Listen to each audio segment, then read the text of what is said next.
El Ministerio Internacional Nueva Vida en Cristo presenta Momentos de Reflexión, un mensaje para su vida diaria, con el pastor Misael Ocampo Rivera. Bienvenidos.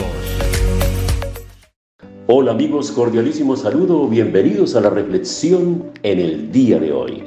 Después de unos días de paréntesis en que no han salido las reflexiones, hoy quiero dar gracias al Señor, que ya mi garganta está un poco más despejada y por ello me atrevo a grabar esta reflexión. Vamos al Evangelio de San Lucas, al capítulo 17, versículo 5 al 6, que dice: Y dijeron los apóstoles al Señor, aumentanos la fe. Entonces el Señor dijo: Si tuvierais fe como un grano de mostaza, diríais a este sicómoro, desarráigate y plántate en el mar, y os obedecerá. Bueno, ¿cuál fue la petición entonces de los apóstoles al Señor? Sencillamente que les aumentara la fe. Esta es la petición de muchas personas. Sin embargo, la respuesta que el Señor dará es muy interesante.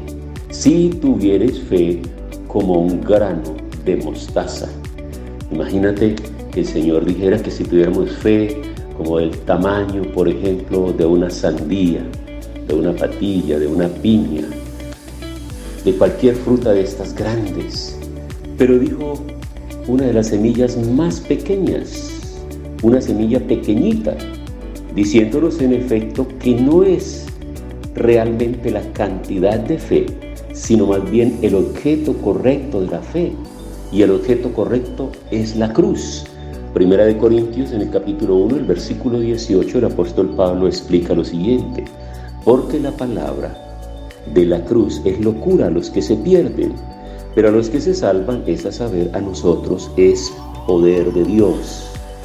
Entonces, ¿qué sucede con esto? Porque la palabra, en el griego logos, se traduce como el mensaje de la palabra de Dios, el mensaje de la cruz.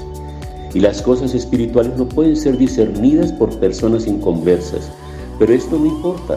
La cruz tiene que ser predicada, incluso como nosotros lo veremos, porque dice: pero los que se salvan, es a saber, a nosotros, este es poder de Dios.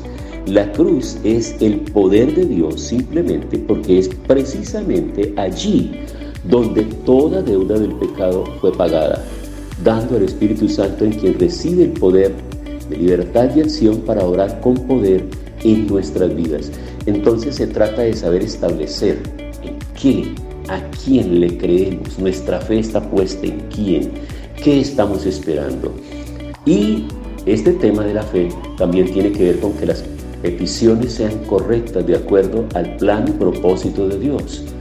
Por eso, cuando estamos orando por nuestras peticiones, debemos revisar que estas peticiones vayan en concordancia con la voluntad de Dios. ¿Y cómo lo sabremos?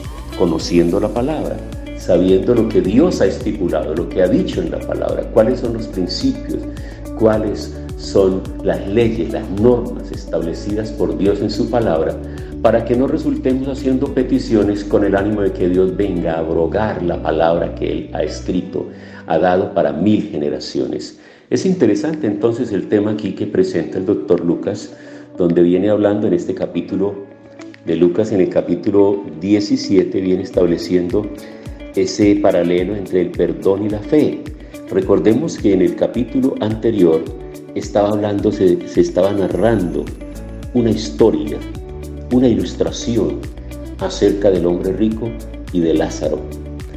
Podríamos considerar entonces esa narrativa de Jesús, esa explicación de Jesús, como algo que implica la fe del ser humano. ¿En quién tiene el hombre puesta su confianza y su fe? Y seguramente que muchas personas tienen su confianza y tienen puesta su fe en sus riquezas, en sus bienes, en su juventud, en su fuerza, en su salud, en sus familiares, en su esposo, en su esposa, en sus hijos, en sus empresas, en sus gobiernos. Pero vana será la fe puesta en los hombres, porque los hombres son y no son dioses. Así que nuestra fe debe estar puesta directamente en el que murió en la cruz del Calvario, el que compró nuestra vida con su sangre, el que pagó a precio de sangre, pagó nuestra salvación, pagó nuestro rescate, Y la palabra dice que si Dios el Padre no escatimó a su propio Hijo, sino que lo entregó por nosotros, ¿cómo no nos dará con Él también todas las cosas? Sabiendo que todas nuestras peticiones realmente son de un orden estrictamente material. Pedimos cosas, pedimos salud, pedimos dinero, pedimos oportunidades de trabajo, oportunidades de estudio, oportunidades para viajar, pedimos oportunidades para rehacer la vida, pedimos que nos dé la oportunidad de convertirnos en padres. Bueno, tantas cosas que estamos pidiendo nosotros que son de un orden estrictamente material. Entonces, ¿cómo no nos dará aquellas cosas espirituales que nosotros le pidamos, sabiendo Él que son para nuestro beneficio, para nuestro bienestar?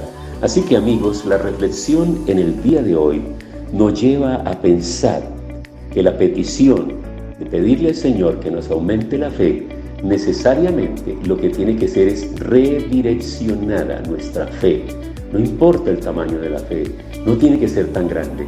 Lo que tiene que ser es bien puesta. No pongas tu fe en las personas, no pongas tu fe en los compromisos, no pongas tu fe en los ídolos, no pongas tu fe absolutamente en nadie diferente a quien murió en la cruz.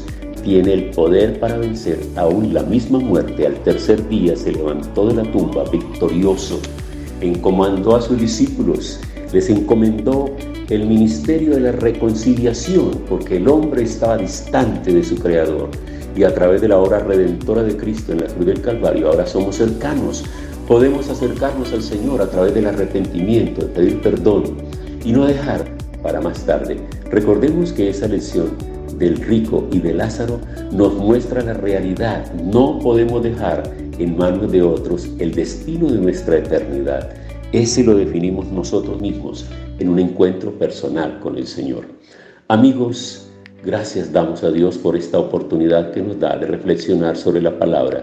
Pongamos fe, pongamos nuestra fe en acción y que nuestra fe cada día esté dinamizada por el poder del Espíritu Santo. Acompáñame a la oración. Muchas gracias, Señor, por esta reflexión en el día de hoy. Gracias por la obra que estás haciendo en cada persona. Te ruego, Dios, que esta palabra sea usada poderosamente y que la fe de muchos que escuchan día a día estas reflexiones pueda ser encaminada directamente a Cristo Jesús, para que sus peticiones tengan respuestas claras, certeras y oportunas. En el nombre de Cristo Jesús. Hemos disfrutado de un gran momento de reflexión con el pastor Misael Ocampo Rivera. Un mensaje lleno de amor, esperanza y felicidad para tu vida. Los invitamos a compartir este mensaje con sus amistades y en sus redes sociales. Búsquenos en YouTube y Facebook como Ministerio Internacional Nueva Vida en Cristo y en Instagram como @MinInternacional Nueva Vida. Momentos de reflexión.